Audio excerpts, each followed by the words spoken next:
Kaixo, besteek nirekin partekatzen dituzten dokumentuak eta artxiboak nirekin partekatutako atalean geratzen dira. Baina hau antola ezina da. Nik ezin dut sartu adibidez dokumentu hau karpeta honen barruan. Ezin da. Eta gainera, ona jaisten dira kronologikoki.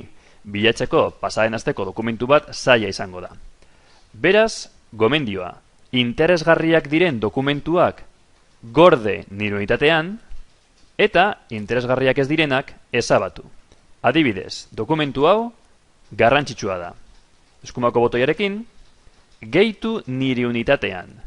Orduan, programazioak egiteko txantilloia, nire unitatean dago. Hemendik, eraman nahi baduzu, nahi duzun karpetara. Beraz, hautatu interesgarriak diren dokumentuak edo karpetak, eta eskumako botoiarekin eraman zure unitatera.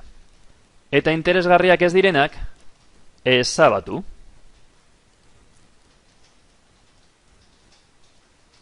Hamabostean behin guk gomendatzen dugu nirekin partekatutako atala ezabatzea. Lasai, jabeari ez zaio desagertuko. Eta interesgarriak zirenak zure unitatean egongo dira. Eskerrik asko, agur!